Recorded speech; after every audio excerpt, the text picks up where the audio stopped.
Hi guys, स्वागत है आपका रेसलिंग फैक्ट न्यूज़ पे। तो भाई शायद जो एक और बहुत बड़ा सुपरस्टार है वो लीव करते हुए देखने को मिल सकता है WWE कंपनी को। तो भाई जो डाउनफॉल है WWE का शायद यहाँ से पूरी तरीके से स्टार्ट हो चुका है। भाई जो TKO है वो समझता नहीं है, पूरी तरीके से WWE को डुबा देगा, मुझे ऐसा लगता है। तो भाई जो फाइनली सीमस है उनका बताया जा रहा है, भाई अपडेट का कहना है कि WWE ने एक कॉन्ट्रैक्ट दिया था सीमस को, जो कि सीमस पूरी तरीके से रिजेक्ट कर चुके हैं। इसके बाद जो सीमस है उन्होंने जो अपना ट्विटर अकाउंट है वहाँ पर WWE का जो नाम मेंशन किया था उसे भी पूरी तरीके से हटा दिया और अपना जो नाम है सिर्फ एस से भाई उन्होंने आगे अपना रियल नाम लगा दिया है। तो अब देखा है इंटरेस्टिंग होगा। अपडेट का ये भी कहना है कि भाई 90 दिनों का नॉन कंप्लीट क्लॉज भी नहीं है सीमस की भाई इस कॉन्ट्रैक्ट के अंदर, क्योंकि जो उनका पुराना कॉन्ट्रैक्ट था वो पहले एक्सपायर हो गया था। WWE एक नई डील दे रही थी सीमस को, जो कि शायद भाई सैलरी कम दे रही थी, ऐसा कहना है रूमर्स का कि भाई जो TKO उन्होंने WWE ने ऑफर किया था भाई सीमस को एक कम बजट वाला ऑफर, जिस वजह से सीमस ने इसे रिजेक्ट कर दिया। तो शायद भाई आपको कभी भी जाते हुए देखने को मिल सकते हैं AEW TNA के अंदर, भाई कभी भी आ सकते हैं इनके साथ। भाई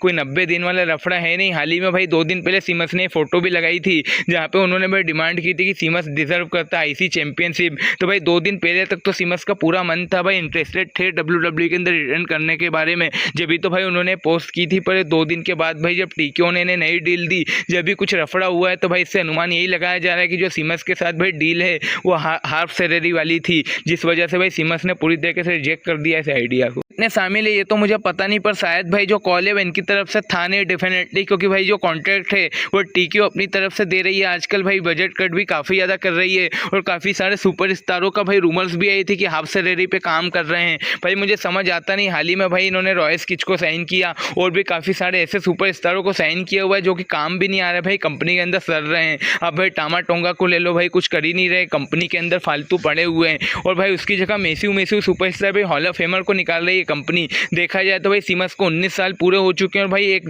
तरह से देखा जाए तो लेजेंड थे सीमस। भाई कोई कह नहीं सकता कि लेजेंड से कम नहीं है। भाई सिर्फ IC चैंपियनशिप जीती नहीं है, वरना तो भाई इन्होंने सब कुछ अचीव किया है इनके पूरे कैरियर के अंदर। सीमस भाई एक टॉप स्टारों में से एक है हमेशा से WWE के अंदर। तो भाई जो विनाश होता है ना, जब तो आपकी जो बुद्धि होती है घास चरने चली जाती है, तो भाई TKO ज़्यादा पैसे कमाने की लालच में अपनी जो कंपनी वो डुबा रही है। सारा नाम भाई खराब करके WWE का जो TKO अपना प्रॉफिट करना चाहती है, उसके बाद जब भाई इनका पूरा कर्जा हो जाएगा तो शायद ये बेच भी देगी कंपनी को एक सस्ते दाम में। और भाई WWE का जो रिस्पेक्ट है बचेगी नहीं लोगों के दिल में। भाई इन्होंने टिकट प्राइस इतने महंगे किए हैं कि भाई रेसलमेनिया के समय चिल्ला के बता रहे थे। इन्होंने भाई सुपरस्टार जो कि भाई इनको कमा के देते हैं उनकी सैलरी इतनी कम की है। तो भाई सोचना होगा कंपनी भाई कहाँ जा रही है। दूसरी तरफ देखे भाई AEW जो कि अपने स्टारों को भाई अच्छा पे देती है, एक से एक भाई सुपरस्टार जा रहे हैं उसके अंदर। आपने भाई निकाल दिया न्यू डे को, सीमस को निकाल दिया, इतने मेसू स्टारों को, और भाई आप रखते हो टोंगन्स को, जिनका काम ही भाई बैक स्टेज में सबको घूरते रहना और अटैक करते रहना। इससे ज़्यादा इनकी जो स्टोरी है कहीं प्रोग्रेस होती नहीं है।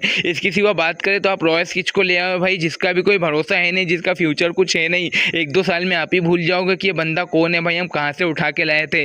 इसकी सिवा बात करें तो आप काफ़ी सारे नामों को भाई वापस लाना चाहते हो, बेरन कॉर्बिन को। इसके सिवा हमने देखा कि भाई हाल ही में ये बिग कैच को लाने वाले थे, एंजो अमोरे को लाने वाले हैं, और भाई जिला फाटू को भी लाने वाले हैं। तो भाई जो स्टार है उन्हें तो आप ठीक से भाई पे कर नहीं पा रहे हो। इतने मैसिव नाम को भाई नए सुपरस्टार आप साइन कर रहे हो। अब भाई सीमस को अगर आप 2010 से 2016 तक फॉलो करते हैं तो भाई आप जानते होंगे कि कितने बड़े लेजेंड है भाई सीमस। और अब भाई उनकी इतनी बुकिंग अच्छी होती नहीं है तो आप उन्हें कंपनी से निकाल रहे हो। वो दिन भाई दूर नहीं जब रैंडी ऑर्टन और ड्रू मैकिंटायर जैसे सुपरस्टारों को भी आप अपने हाफ बजट वाला कॉन्ट्रैक्ट थमा दो, जिसके बाद वो खुद ब खुद जो आपकी कंपनी है वो लीव करके किसी और कंपनी में चले जाएं। अगर भाई ऐसे ही चलता रहा तो मुझे लगता है कि एक दिन जो AEW है वो WWE से ऊपर चले जाएगी। नो डाउट भाई इनकी जो टिकट प्राइस है वो इतनी ज़्यादा हाई है, उसके बावजूद जो इनकी क्रिएटिव टीम है उसके पास कोई प्लान्स होता नहीं है, भाई बुकिंग अच्छी होती नहीं है इनकी, हम जानते हैं। तो भाई मुझे लगता है कि शायद वहाँ भी जो TKO है भाई पैसे कम देती होगी क्रिएटिव टीम को, जब भी तो भाई उनके पास कोई प्लान्स होते नहीं है, या फिर कोई ठंडे भाई इन्होंने राइटर्स बिठा के रखे। अब देख रहे हैं इंटरेस्टिंग होगा। पर भाई अगर आपको मेरा चैनल अच्छा लगा, अपडेट अच्छी लगी हो तो सब्सक्राइब करें मेरे चैनल को। Thank you for watching.